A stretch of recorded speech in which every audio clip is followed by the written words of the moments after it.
자, 오늘 로마서 12장에 있는 말씀을 가지고 성도들의 삶, 성도라 그러면 하나님 믿는 사람, 구별된 사람, 하나님의 말씀과 은혜로 거룩하여진 사람을 성도라고 얘기합니다. 여러분, 내가 교회를 다니고 내가 하나님 믿는 사람인데 나는 성도인가 아닌가를 한번 스스로 믿음의 점검을 하면서 믿음으로 사는 여러분 삶이 되어지기를 주님의 이름으로 축원합니다. 수요일마다 로마서의 말씀을 통해서 하나님이 이방인들에게 가르쳤던 복음의 진실한 진리를 우리가 공부하고 어떻게 신앙생활을 해야 하는가를 말씀을 통해서 우리가 공부를 합니다. 자, 오늘은 바울이 로마서 1장부터 11장까지는 구원에 대한 이야기입니다. 구원에 대해서 이야기할 때 바울은 아주 심할 정도로 유대인들을 책망합니다. 야, 네가 유대인이면 타냐? 너희 유대인들은 이방인을 보고 개만도 못한 인간이다. 상종도 못할 사람들이라고 취급하지 않았느냐? 그런 하나님께서 이방인을 구원하셨다. 그러면서 그 구원의 기준을 뭐라 그래요? 하나님을 믿음으로. 그래서 로마서의 주제가 이신득의라는 한자로 표현할 수 있습니다. 믿음으로 의로움을 얻게 되었다는 얘기입니다. 하나님의 의롭다는 것은 사람의 기준에 맞추어서 옳고 그름을 판단하는 게 아닙니다. 하나님이 옳다 그러면 옳은 것이고 틀리다 그러면 틀린 것입니다. 우리는 분명히 이거 맞는데 아무리 100마디 1000마디 해도 하나님이 그건 아니야 그러면 아닌 겁니다. 그래서 그 의는 옳을 의자를 쓰지만 사람이 쓸 때는 사람의 기준이고 하나님이 옳을 의자를 쓰실 때는 하나님이 기준이신 겁니다. 그래서 하나님이 의롭게 여기는 자가 되었다. 그게 바로 성도이고 그 성도의 구원에 대해서 우리가 로마서 11장까지 말합니다. 그러면서 그 구원에 대해서 구원받지 못한 유대인보다는 구원받은 이방인이 훨씬 낫다. 그렇게 말씀하고 있습니다. 우리 어른들, 좀 어른이라 그러면 우리나라 기준으로 보면 우리나라뿐만 아니라 다른 나라도 그렇겠죠. 어른과 아이 차이는 나이 차이라 그러잖아요. 나이가 어리면 아이 먹었으면 어른. 옛날에 우리나라 조선시대 때 어른과 아이 구분은 결혼을 중심으로 해서 나눴습니다. 아무리 나이 먹어도 결혼 못한 사람은 아이 취급을 받고 어린 나이도 결혼했으면 어른 취급을 받습니다. 그래서 행색이 달라요. 조선시대에 여러분 남자들의 결혼한 사람과 하지 않은 사람의 그 외모적인 면이 다른 게 뭐가 있어요? 상투를 뜬다 그러잖아요. 머리. 그걸 가지고 구별돼서 나눠지는 걸 볼 수 있습니다. 그것처럼 우리가 하나님 믿는 성도들과 믿지 않는 사람, 그가 무슨 출신이냐, 어디서 태어났느냐 이게 중요한 게 아니고 하나님의 의로 여기셨는가 그렇지 않은가가 기준인 겁니다. 우리가 성도된 사람으로서 하나님 앞에 의로움을 인정받는 믿음이 되시기를 주님의 이름으로 축원합니다. 그렇게 인정받는 삶이 성도의 삶인 거예요. 자, 로마서 12장부터 16장까지는 그 성도들의 삶이 어떤 삶이 되어야 되는가를 가르쳐 줍니다. 그 중에 제일 첫 번째 삶이 오늘 로마서 12장 1절 2절의 말씀이에요. 그 말씀의 핵심은 뭡니까? 성도들의 삶의 제일 첫 번째 핵심은 예배입니다. 하나님 안 믿는 사람은 예배 안 드려요.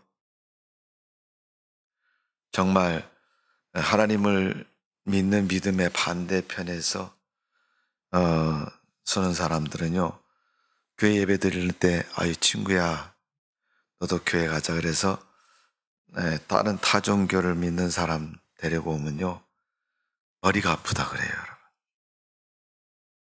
예. 그러니까 우리 기독교의 역사는 무슨 역사예요? 하나님의 역사죠. 하나님의 역사를 우리가 성경에서 뭘로 통해서 나타난다 그래요? 성령의 역사를 통해서.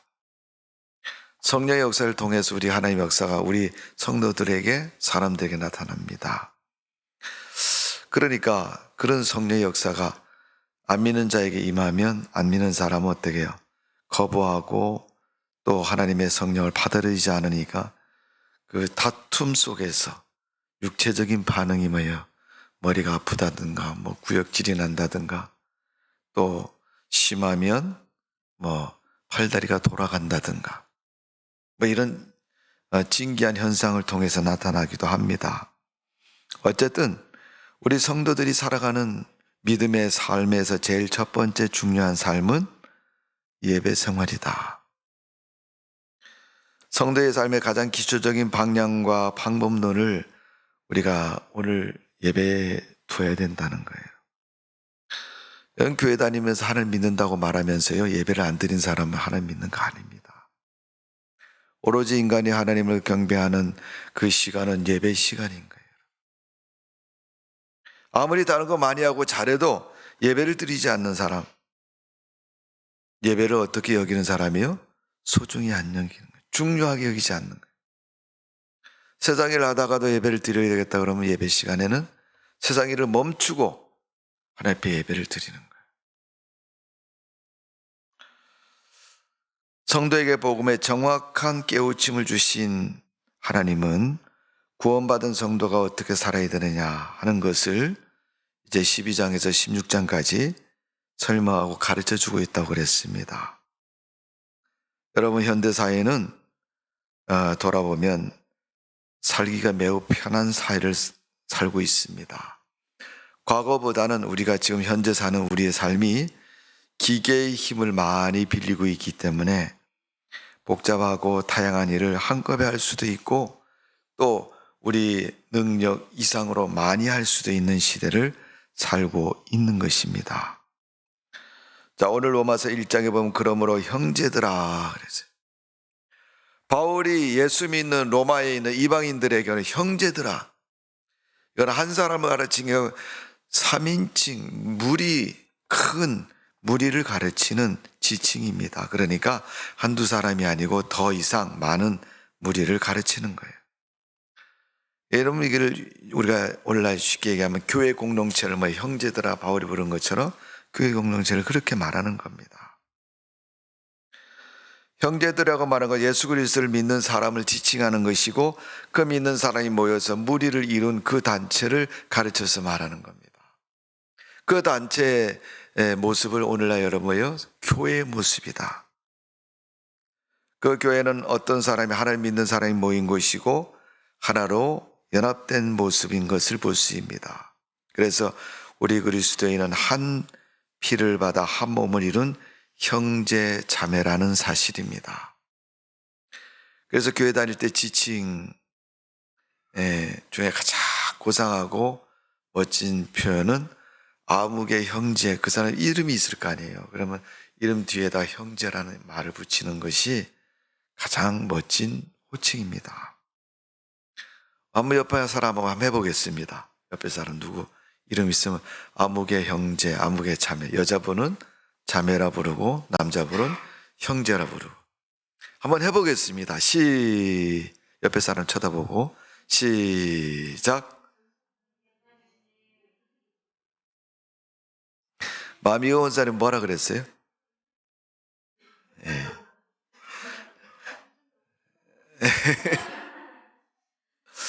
전순환 권사님은 기분 나빠요. 권사님이라 안 부르고 자매네 부르고 기분 나빠요?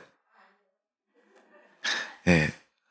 남자분들이 군에를 가면요, 훈련소를 들어가요. 훈련받는. 군에 가서 제일 첫 번째, 군인이 되기 위해서 제일 첫 번째 군인인 그 어떤 그 자질을 키우기 위해서 훈련소에서 훈련을 받습니다. 그때는 계급이 없어요. 그냥 이름표만 달고 다니는. 계급이 똑같아요, 여러분. 네. 다 높은 것도 아니고 다 낮은 것도 아니고 똑같은 이름표만 붙이고 자기 이름만 붙이고 훈련을 받습니다. 그래서 소정의 훈련 기간이 거치고 나면 계급을 이제 하나 부여한다. 제일 낮은 계급을 부여받죠. 이병이라고 그래가지고 짝대기 하나를 부여받습니다. 그리고 군대 생활 몇 개월 하면 하나 더 주고 그다음에 몇 개월 하면 또 하나 더 주고 졸업 제대할 때쯤 되면 4개를 붙이고 병장이라 그래가지고 군대를 제대를 하는 게 통례적으로 모습입니다. 그러니까 군인으로서의 시간만큼 그 훈련만큼 또 지난만큼 그것을 대우해 주는 겁니다. 그것처럼 훈련 받을 때는 이름만 있는 것처럼 아무것도 없는 거예요. 여러분 하나님 나라 가면 권사님, 집사님 없습니다, 여러분. 여러분이 세상 사는 동안 교회 안에서 받은 직분이고 교회를 위해서 받은 직분이에요, 여러분. 그러니까 내가 교회 다니면서 내가 받은 직분은요, 그 직분의 역할을 감당 못하면요, 직분이 아무런 의미가 없는 거예요. 지난 주일날 아주 재미있는 일이 하나 있었어요. 무슨 일이냐면 윤동섭 권사님이 차를 운전하시는데 사모님이 문을 탁 열고 타시니까 권사님 안녕하세요 그래서 탔는데 아마 이 권사님이 집사님으로 들으셨나 봐요. 사모님 10,000원 내야 왜 10,000원 드려요 그랬더니 사모님 지금 집사님이라 그랬잖아요. 그러니까 아니 권사님 내가 권사님이라 불렀는데 그래요? 그리고 이제 그냥 10,000원이 처리가 됐습니다. 여러분 하나님 나라 가면은 우리가 세상에서 야 내가 교회에서 내가 권사인데 여러분 그거 하나님 앞에 아무것도 아닙니다. 목사님도 마찬가지예요. 뭐 내가는 목사인데 우리가 하나님 앞에서 형제 자매는 하나님이 우리를 택하시고 지칭하는 아주 특별하고 은혜로운 호칭인 거예요. 그렇기 때문에 여러분 하나님 믿는 성도들은 이 세상에 살면서 형제님, 자매님 이렇게 호칭을 부르면서 상대방의 믿음을 존중하고 부르는 것이 하늘나라의 하나님의 우리에게 주신 귀한 호칭 미리 연습하는 거예요. 여러분. 그래서 한번 연습해봤잖아요. 그죠? 예. 자, 이것처럼 우리가 하나님께서 주신 귀한 믿음의 직분이 있고 호칭이 있습니다.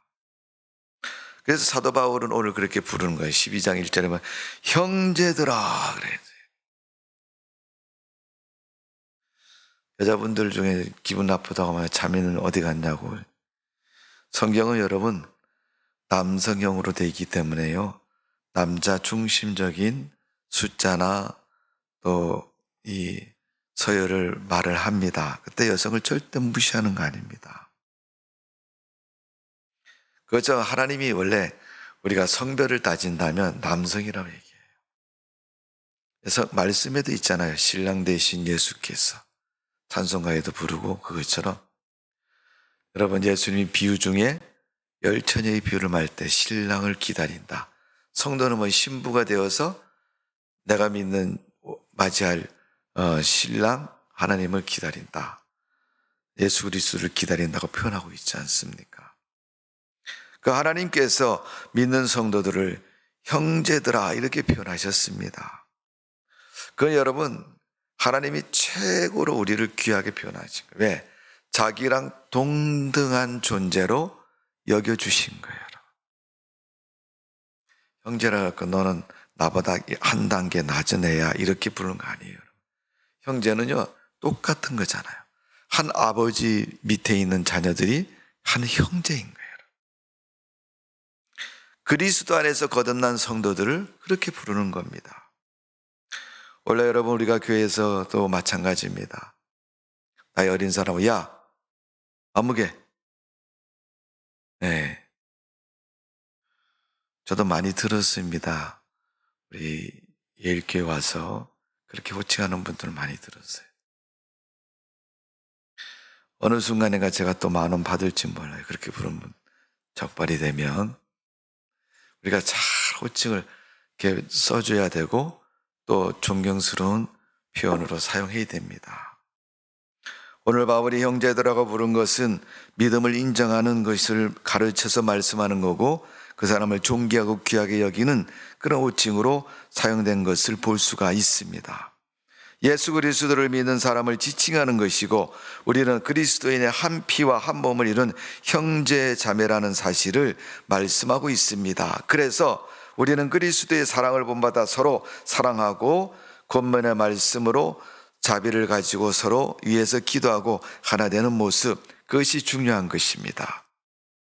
교회가 하나가 되려면 여러분 지도자도 한 사람이어야지, 또 한 사람을 지도자 해서 무조건 그 지도력을 따라서 아름다운 공동체를 만들어 가야 돼요. 그래야지 교회가 축복을 받고 하나님이 그 교회를 축복하심으로 그 교회에 속해 있는 성도들이 하나님의 축복을 받는 것입니다.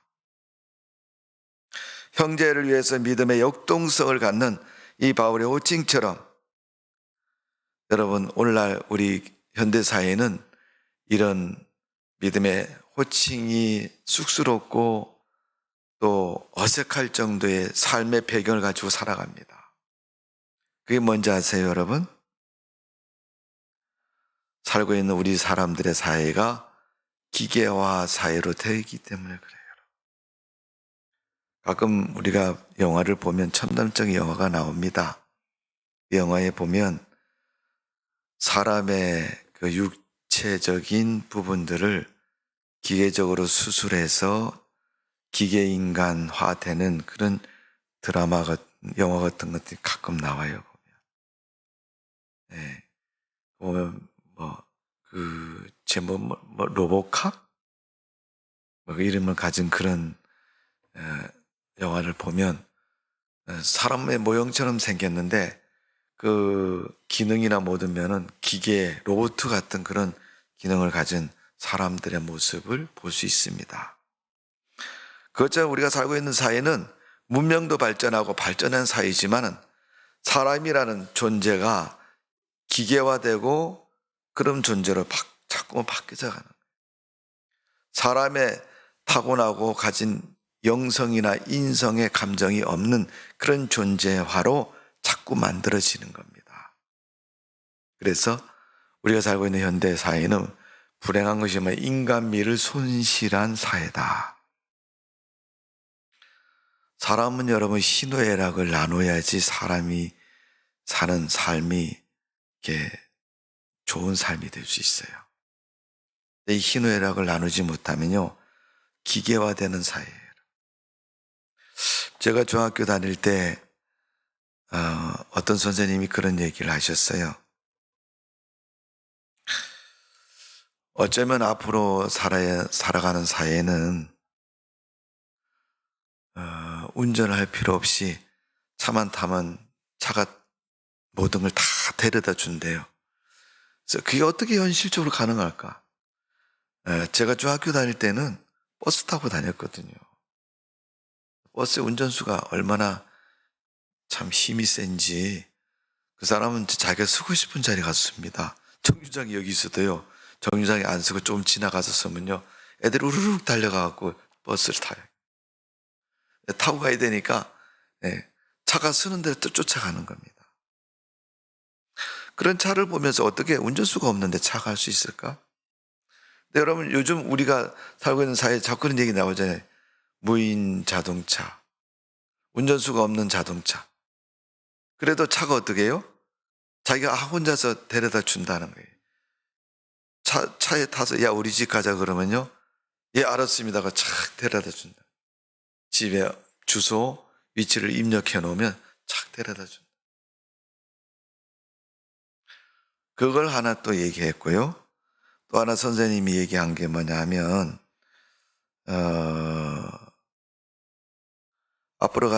앞으로 살아가는 세상, 살아가는 시대에는 그 역시 또 기계화된 그런 발전적인 것 중에 하나가 사람이 하는 모든 것을 다 대신해주는 그런 기계에 대해서 몇 가지를 이렇게 쭉 얘기를 하셨는데 과연 우리가 그렇게 가능할까? 근데 실질적으로 우리가 살고 있는 현대는 그런 것들을 자꾸 이렇게 발전시켜 나가고 있습니다. 근데 그 속에 기계 문명은 계속 첨단적으로 발전해 가지만 발전한 만큼 우리 사람들의 마음과 영적인 것을 담을 수 있느냐? 절대 담지를 못합니다. 사람들은 대화를 하다가 잘못됐으면 고치기도 하고요, 바꾸기도 하고요. 또 그것에 대해서 생각도 하고 그렇게 무엇이 어떻게 하는 것이 제일 좋을 것인가. 그런 것들을 수정도 할 수 있겠지만 기계는 그렇지를 않습니다. 어떤 것이 설정이 되고 과정이 만들어지면요, 그 과정대로만 다 갑니다. 1mm도 틀리지 않고 정확하게. 기계의 잘못은 절대 없습니다. 그러나 그 기계가 우리 인간의 모든 것을 충족하거나 만족해 줄 수는 없습니다.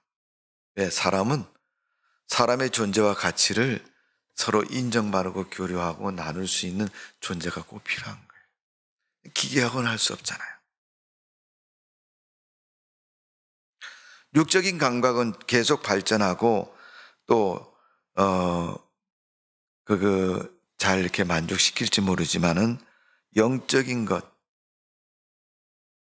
그런 것들은 여러분 기계화를 아무리 발전시켜도 채울 수가 없는 것입니다. 영적인 것은 하나님과의 관계가 잘 이루어져야 영적인 만족도 얻을 수 있고 또 사람과 사람 사이에 또 마음이나 감정이나 희노애락이 서로 교류가 될 수 있는 것입니다. 그래서 성경은 오늘 우리에게 말씀하고 있는 거예요. 너희가 하나님을 믿는 사람이라면 하나님을 안 믿는 사람보다 하나님을 믿는 성도로서 믿음의 가장 중요한 예배 생활이 중요하다고 가르쳐주고 있는 거예요. 예배는 하나님을 섬기는 삶 생활이기도 하지만 하나님으로부터 우리가 받아 영적인 은혜와 그 영적인 축복을 받는 그러한 과정이 되기 때문에 그렇습니다. 그래서 첫째로 우리가 하나님 믿는 성도들이 세상을 살면서 가져야 할 자세는 우리 몸을 잘 처신해야 된다. 옛날에 어른들은 자녀들에게 가장 많이 한 말임을 몸조심해라. 어디 갔다 온다 그러면 잘 갔다 오라고 몸조심해서 갔다 와라. 특히 군에 입대하는 아들을 보고 몸 건강하게 잘 근무하고 군대 생활하고 이제 제대로 해라. 몸에 대해서 굉장히 강조했어요. 성도도 이 몸에 대한 하나님의 말씀을 보면 굉장히 강조를 합니다. 우리가 몸을 어떻게 사용해야 되느냐는 것은 우리의 영성과 신앙과 관련되어 있기 때문에 그렇습니다. 우리가 성도로서 좋은 몸을 가지고 살아가려면 처신하려면 첫 번째로 해야 될 일은 하나님이 기뻐하는 일에 적극적으로 가담해야 된다. 참여해야 된다는 거예요. 그럼 착한 사람이 되려면 착한 일을 열심히 해야 되지. 도둑질 열심히 하고 사람 죽이는 일 열심히 하면 여러분 착한 사람이 절대 안 그럽니다. 착한 일을 열심히 해 착한 사람이에요.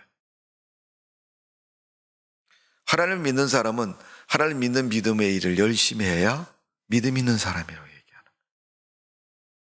하나님이 기뻐하는 그런 일에 적극적으로 감당했을 때 그 믿음이 있음을 말하는 겁니다. 그래서 오늘 1절에 보면 너희 몸을 하나님이 기뻐하시는 거룩한 산 제사로 드리라. 왜? 여기 보면 우리가 몸의 처신을 잘해야 되는 거, 몸의 관리를 잘해야 되는 거, 건강 관리하는 것만큼 우리가 신앙을 위해서 몸 관리를 잘해야 됩니다. 그래 우리 육신의 몸을요, 죄 짓는 곳에 불신앙에 쓰면 안 됩니다. 신앙을 위해서 써야 되고 믿음을 위해서 사용해야 돼요. 왜냐하면 거룩한 산 제사로 드리라 너희 몸을. 그럼 우리 몸을 제사로 드린다는 건 우리 몸이 제물이 되어야 된다는 거예요. 그래서 성도는 예배를 드릴 때 그 예배가 내가 제물이 돼서 하나님 앞에 드려지는 거예요. 히브리서에서는 예수님의 십자가의 죽음을 영원한 속죄의 제물이다, 그렇게 말씀하고 있습니다. 그분이 한 번 죽으심으로 우리의 영원한 대속제물이 되셨다.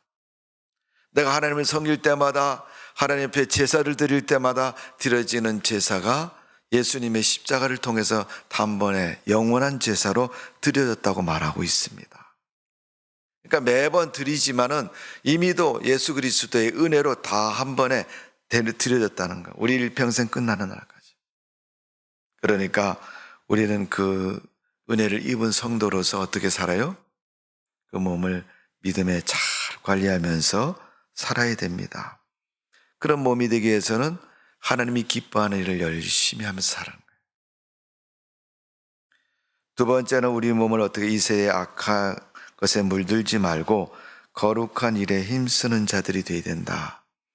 거룩한 일이라 그러면 주님의 일을 말하는 겁니다. 믿음의 일을 말하는 거예요. 교회의 일을 말하는 겁니다. 그것을 위해서 우리가 몸을 열심히 사용하는 거예요.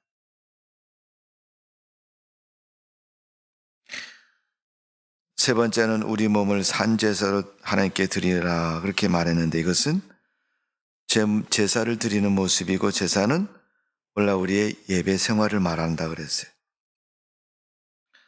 아버지께 참으로 예배하는 자들의 신령과 진정으로 예배할 때가 오나니 곧 이때라. 아버지께서 이렇게 자기에게 예배하는 자를 찾으시느니라. 하나님은 영이시니 예배하는 자가 신령과 진정으로 예배할지니라. 이건 요한복음 4장 23절 24절 말씀입니다. 여러분, 신령과 진정으로 된 예배는 어떤 것입니까? 성령의 감동으로 드리는 예배입니다. 내가 드리고 싶어서 드리고 드리기 싫어서 안 드리는 그런 게 아니고, 하나님의 감동이 있어갖고, 야, 하나님이 내게 말씀하시기를, 감동되어 오기를, 야, 오늘 수요 예배 가서 예배 드려라. 내가 그 감동을 받았어요. 그러면 어떻게 해요? 가서 예배를 드리는 겁니다. 안 드리는 것은 거절한 거죠. 하나님이 우리에게 주시는 감동을 따라서 살아가는 것을 성령의 감동된 삶이라고 말하는 겁니다. 그래서 우리가 그 감동에 따라서 몸이 움직여지면 그 몸의 처신을 참 잘하는 거예요. 몸을, 하나님 믿는 성도로서 몸을 잘 사용하는 겁니다. 여러분 성도로서 여러분의 몸을 잘 사용하십시오. 하나님이 원하는 곳에 쓰시고 하나님이 기뻐하는 일에 사용하시고,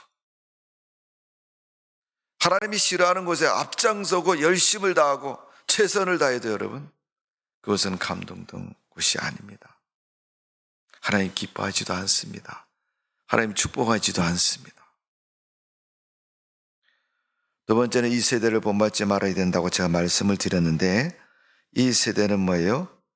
죄악의 세대이기 때문에 그렇습니다. 본받아야 아무 데도 쓸데가 없다는 거예요. 신앙과 전혀 상관이 없는 그러한 세대를 말하는 겁니다. 그것을 사도 바울이 로마서 1장에서 말했어요. 이 세대가 어떤 세대라고요? 죄악의 세대라고.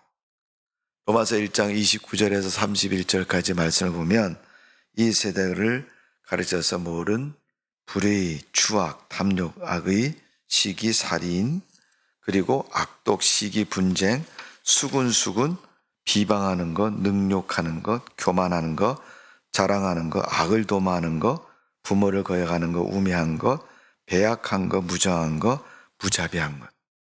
이게 다 이 시대의 악에서 나온 것이고 거짓된 것에서 나온 겁니다. 성도가 특별히 금해야 할 것은 교회를 비판하지 말아야 돼요. 그리고 같이 교회 다니는 성도들을 비판하지 말아요. 그리고 주의 종들을 비판하지 말아요. 결국 하나님의 관련된 일들에 대해서 비판하지 말아야 됩니다. 우리 그리스도인들은 하나님을 영화롭게 하지 않고 하나님을 거역하면 하나님이 엄치 사는 불신앙 세대와 똑같습니다.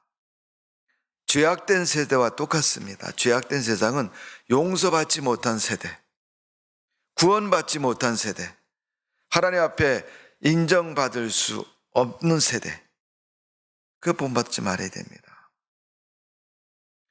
그러기 위해서 성도들이 꼭 지켜야 될 몇 가지 중요한 삶의 원칙이 있어요. 첫 번째는 아무리 눈에 볼 때 좋아 보여도 예수 안 믿는 사람 본받지 말아야 돼요. 그 사람들은 신앙하고 전혀 상관없이 삽니까? 내가 하고 싶은 대로 하는 거예요. 그래서 이제 그거 신앙에 입에 대니까 너 그거 하지 마라 그러면요.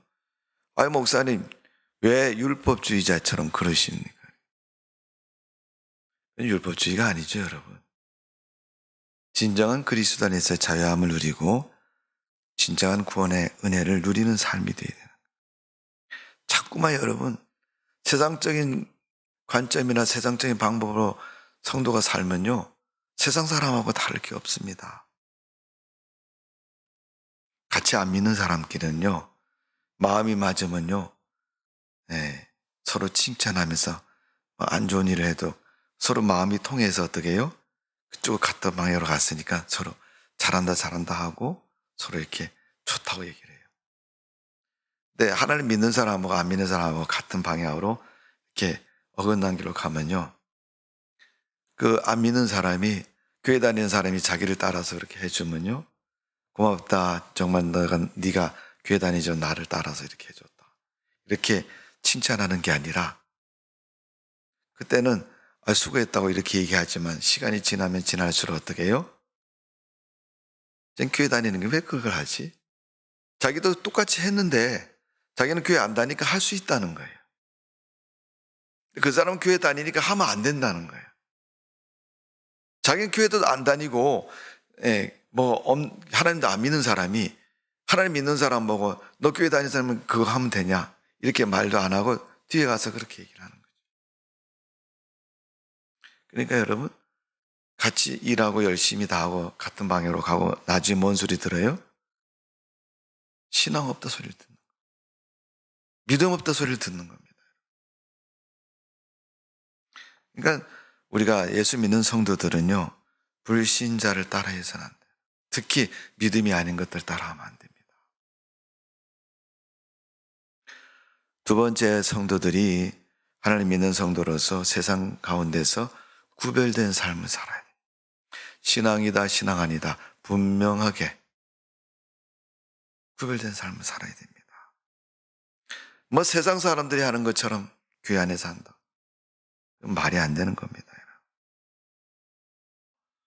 세 번째로 성도들이 이 악한 죄악된 세상 가운데서 살아가야 할 기초적인 방법이 하나 뭐냐 하면 그들에게 동화되지 말아야 됩니다.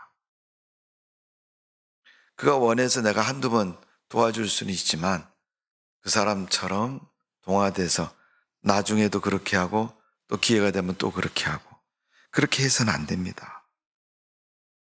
그래가지고 뭐라 하냐면 신앙의 변질이다 그렇게 얘기하는 거예요. 성도 여러분, 우리는 이 세대를 본받지 말아야 됩니다. 무조건 뺏어가라는 얘기 아닙니다. 믿음이 아는 것은 가지도 말아요. 여러분 시조에도 있지 않습니까? 까마귀 노는 곳에 백로에 가지 말아라. 백로는 하얀색이고 까마귀는 까만색이거든. 근데 까마귀가 수십 마리 있는데 백로가 한 마리 끼어 있으면 그 사람도 백로가 안 부르고 까마귀 취급을 받는다는 거예요. 하나님 믿는 사람처럼 살면요, 사람들이 손가락질하고 욕할지 모르지만은 하나님은 적어도 그 성도를 인정해 주십니다. 하나님은 하나님 일을 어떻게 합니까? 성도를 인정하는 데서부터 하나님 일을 하기 시작하는 거예요. 왜? 그 하나님의 사람을 통해서 주변을 변화시키고 세상을 변화시키기 때문에. 뭐 능력으로 말하면 사람들이 말 안 들어도 확 하나님이 다 때려 엎어가지고 하나님 마음대로 만들 수도 있고 줄을 세울 수도 있고 바꿀 수도 있습니다. 그러나 하나님은 그렇게 일하지 않습니다. 반드시 성도를 통해 하나님 믿는 사람을 통해서 일하시는 겁니다. 오늘도 하나님은 우리가 이 세대를 본받지 않고 구별되는 삶을 살기를 원하고 계시는 줄로 믿습니다. 또 하나님은 동화되지 않고 우리가 변질되지 않고 살기를 원하고 계시는 줄로 믿습니다. 또 하나님은 우리가 불신자를 따라가지 않도록 바라고 계십니다. 세 번째로 오늘 본문 보면 오직 마음을 새롭게 함으로 변화를 받는 생활을 해야 된다. 2절의 말씀이죠. 너희는 이 세대를 본받지 말고 오직 마음을 새롭게 함으로, 마음이 바뀌어져야 된다는 거예요. 그리스도인이 마음이 바뀌어지는 데는 세 가지 중요한 요소가 있어요. 세 가지 중요한 요소. 첫 번째는 뭐냐 하면 성경 말씀이 있어야 됩니다. 그래야지 어떻게 할 건가를 우리가 설정을 할 수 있고 그렇게 살아갈 수 있잖아요. 성경에 뭐라고 말씀하셨는가? 근데 우리는 성경 말씀보다는 사람의 말을 더 의존할 때가 참 많아요. 성경 읽는 것은 읽는 것으로 성경을 읽는 거지, 그 성경 말씀 속에 하나님의 음성을 듣는다든가 지키려고 하는 것을 듣는 게 아니라 성경 읽으라 그랬으니까 그냥 읽는다. 성경 말씀이 있어야 됩니다. 두 번째는 기도가 있어야 됩니다. 하나님 말씀을 들어야 우리의 마음이 바뀌어질 수 있고 생각이 바뀌어질 수 있고 온전해질 수 있습니다. 그 다음에 기도해야지. 성경은 또 참 잘 알고 잘 읽고 다독도 하고, 또 성경 퀴즈나 뭐 시험을 보면요 제일 잘해서 100점도 맞고 그러는 거예요. 근데 기도는 하루에 5분도 안 해요, 여러분.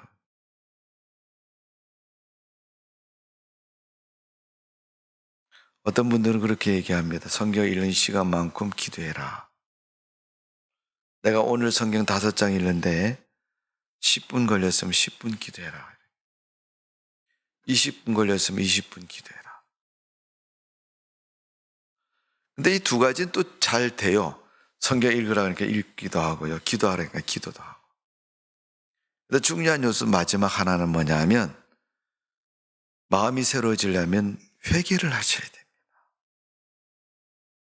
기도하고 성경 읽는 거는 열심히 하는데 회개는 잘 안 해요. 목사님 죄도 없는데 뭔 회개를 합니까? 난 착하게 살아요.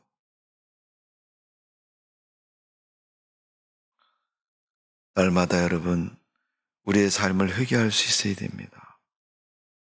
우리가 살아가는 모든 삶이 다 세상으로부터 사는 것이고 땅바닥에 앉았다가 일어나면 엉덩이에 흙이 묻는 것처럼 우리는 세상 그 가운데 살고 있는 겁니다. 지나다니기만 해도 우리 몸에 뭐가 묻어요? 먼지가 묻는 것처럼 죄악은 자꾸 찾아오고 있고 묻게 돼 있습니다. 겉에 있는 먼지는 털면 되지만 그 먼지를 들여 마셔서 속에 들어가서 폐에 들어가면요 폐병이 생기는 겁니다. 세상의 것이 내 마음에 담겨져 가지고 내 마음 속에 담고 있으면요 내 마음이 병들게 되어 있습니다. 그러니까 여러분 세상 것을 마음에 담지 마시고 하나님의 은혜를 담고 살아가는 성도가 되시기를 바랍니다. 성경에도 그거 있잖아요, 여러분. 예수님이 그 교훈하고 가르치실 때 그런 얘기가 나옵니다. 마귀 이야기가 나오죠.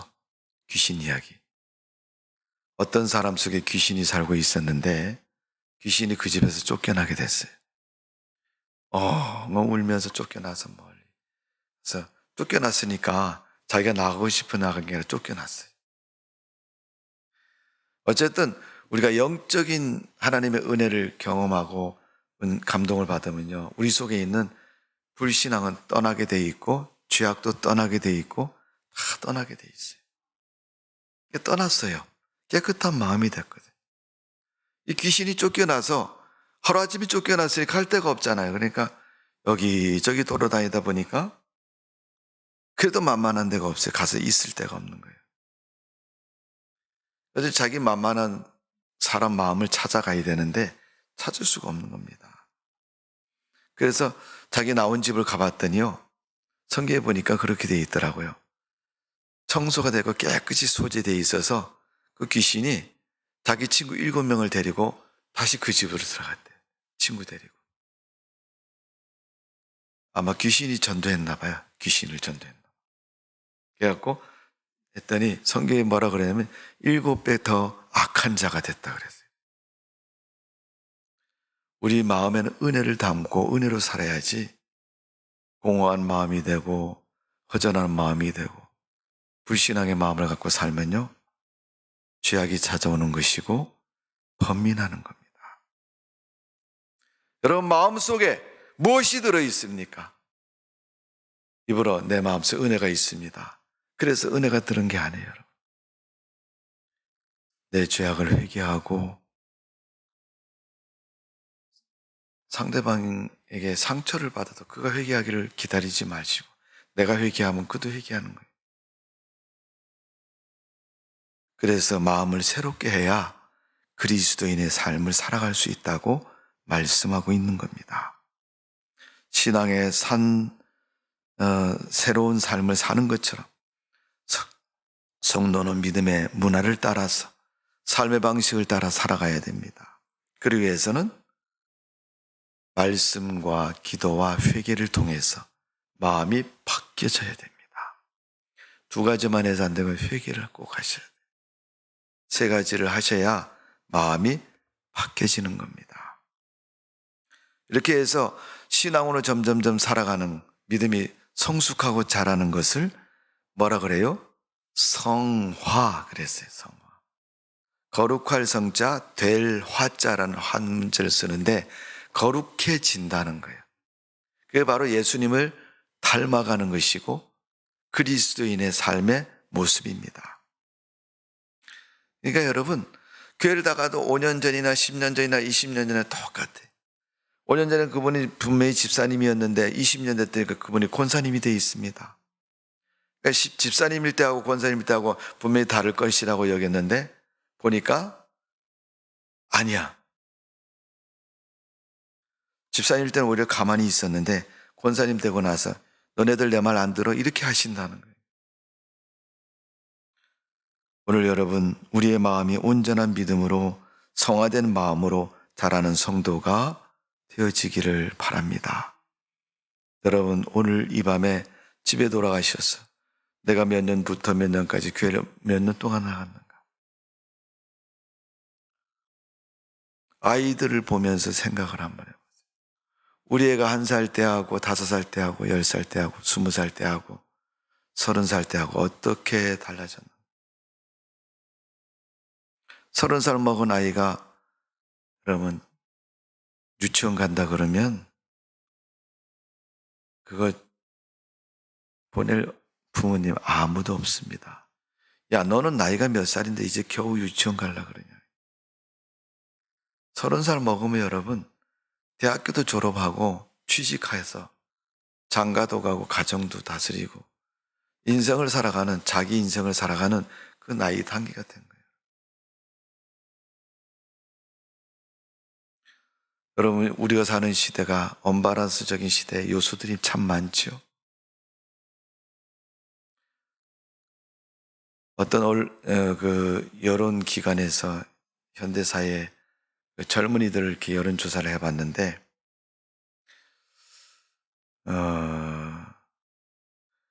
남자분들 결혼 못한 사람 40대가 뭐 30%인가 얼마가 된대요. 자기를 그 정상적인 삶의 궤도에서 이탈된 거죠. 사실은. 그죠? 결혼 연령이 훨씬 지났잖아요, 여러분.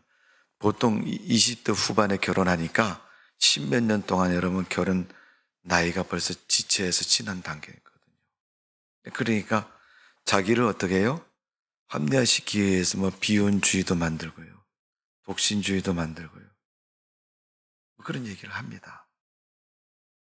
물론 다 좋은 얘기죠. 그러나 정상적인 모습이 되지 않은. 그러니까 신앙생활도 여러분, 교회 나온 지 20년, 30년 돼도요, 아직도 신앙생활이 걸음마 단계에 있는 분들이 많아요. 주일날도 전화해야지 나오죠. 권사님 기도 좀 합시다. 여러분, 권사님의 헌법에도 보면요, 낙심하고 교회 안 나오는 사람을 찾아가서 데려 나오는 사람이 권사예요, 여러분. 신방하는 사람. 우리는 그 사람이 안 나온 거, 그거에 대한 관심만 있지, 그 사람이 안 나온 거에 대해서 가서 데려오겠다는 생각 안 합니다. 믿음이 약한 사람을 만나면 이렇게 하라고 옆에서 기도해주고 같이 어깨 동무해서 가기를 원하지를 않아요. 마음이 새롭게 되지 않으면 그 일을 할 수가 없는 겁니다. 오늘 여러분, 우리의 신앙이 마음이 새롭게 된 생활, 그 믿음의 삶이 여러분, 우리의 삶이 되어지기를 주님의 이름으로 축원합니다. 마지막으로 사도 바울은 로마서 12장 1절 2절에 보면 하나님의 뜻을 추구하고 순종하는 삶을 사는 것이 신앙인의 가장 근본적이고 첫 번째 삶의 모습이라는 거예요. 지시에 의해서 하는 거는 누구나 할 수가 있지만, 요즘은 그것도 잘 안 하지만, 하나님의 뜻이 뭔지를 찾고 그 뜻에 순종해서 합당하게 꼭 해야 되는 이유가 있어서 하는 게 아니라 어떻게 해요? 해야 되는 때를 알고 시기를 알고 그 일을 하는 거죠. 자, 그래서 오늘 2절에 보면 너희는 이 세대를 본받지만 오직 마음을 새롭게 함으로 변화를 받아 하나님의 선하시고 기뻐하시고 온전하신 뜻이 무엇인지를 분별하도록 해라. 하나님이 무엇을 원하는지 알지 못하면 못하는 거죠. 그래서 하나님의 뜻을 추구하는 사람만이 그것을 알 수 있다는 겁니다. 그래서 작은 예로 말하면 무슨 일을 시작하기 전에 기도를 하고 시작하는 것, 또 무슨 일을 마치고 그 결과에 대해서 믿음에 비추어서 잘 되었는가 안 되었는가를 생각해 보는 것. 이 두 가지는 꼭 우리 삶 속에 실천해야 될 일들이라는 것을 가르쳐 주고 있습니다. 사도 바울은 하나님의 사랑하는 자, 꼭 그 뜻대로 부르심을 입은 자들은 모든 것이 협력하여 선을 이루느니라 그렇게 말했습니다. 로마서 8장 28절에 말한 것처럼 하나님의 부르심을 받은 성도들은 협력하여 하나님의 뜻을 이루어 나가야 됩니다. 세상에 교회가 있는 건 무엇 때문에 있습니까? 예배당을 지으려고 교회가 있는 겁니까? 물론 그것도 굉장히 중요한 일입니다.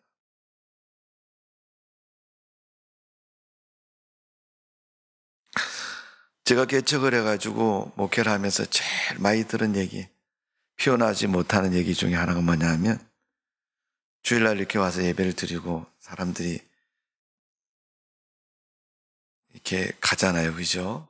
그러면 교회 안 나오던 이제 새로운 사람이 오면요, 참 반갑습니다. 그래서 이렇게 이름도 물어보고 전화번호도 물어보고 이렇게 해요. 그래서 이제 토요일쯤에 그 사람들 전화를 이렇게 한번 해봅니다. 그러면 아주 서슴없이 얘기하는 거예요. 목사님 몇 명 안 되던데 교회 갔더니까. 실망스러운 거라고 얘기해야 되나요? 뭐라고 얘기해야 되나고요? 몇 명 안 되면 교회가 아닙니까, 여러분? 목회하는 담임 목사는 뿔따고 나는 거죠.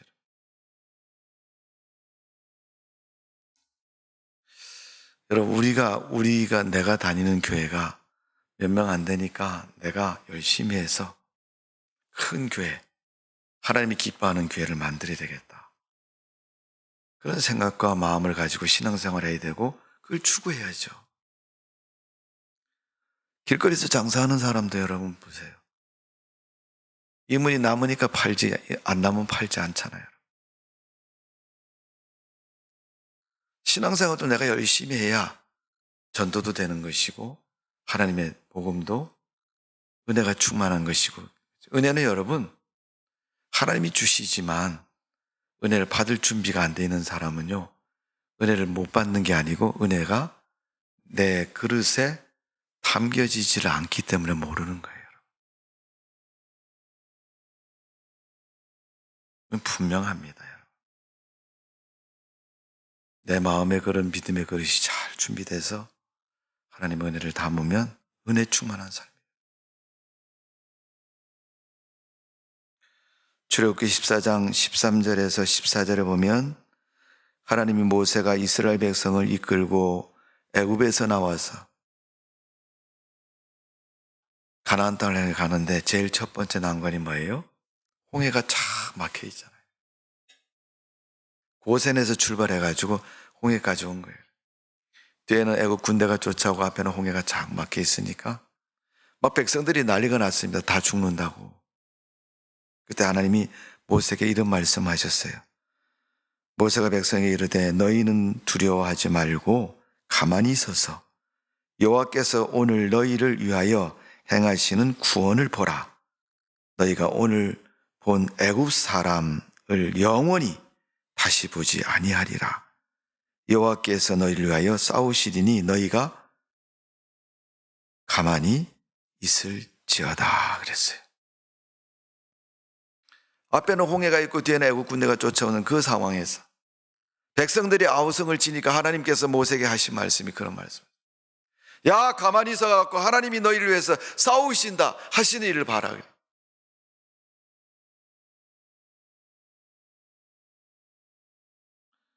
물론 하나님은 우리를 그렇게 책임져 주시는 분이 하나님이십니다.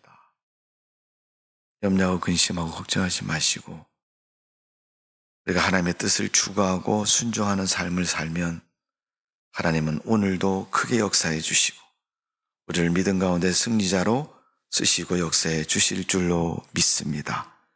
자, 오늘 본문의 말씀 제가 다시 한번 읽어드립니다. 그러므로 형제들아 내가 하나님의 모든 자비하심으로 너희를 권하노니 너희 몸을 하나님이 기뻐하시고 거룩한 산 제물로 드려라. 이는 너희가 드릴 영적 예배니라. 너희는 이 세대를 본받지 말고 오직 마음을 새롭게 함으로 변화를 받아 하나님의 선하시고 기뻐하시고 온전하신 뜻이 무엇인지 분별하도록 해라. 분명히 우리에게 절제에 대한 이야기고 하나님을 섬기는 예배에 대한 이야기입니다. 재물에 관한 이야기입니다. 하나님께 드려지는 삶이 되시고 축복된 삶이 되시기를 주님의 이름으로 축원합니다. 기도하겠습니다. 아버지 하나님, 우리가 산 제물을 드릴 수 있도록 도와주옵소서. 하나님이 기뻐하는 일에 쓰임받는 성도가 되게 하여 주옵소서. 하나님 믿는다 말하면서도 하나님 앞에 예배 생활을 게을리하는 것은 믿는 것이 아닙니다. 철저하게 예배를 드리고 하나님이 기뻐하는 삶을 살아갈 수 있도록 은혜를 베풀어 주옵소서. 1년 365일 12달 하나님 앞에 구별된 삶을 사는 성도의 모습 되게 하여 주옵소서. 예수님의 이름으로 기도하옵나이다. 아멘.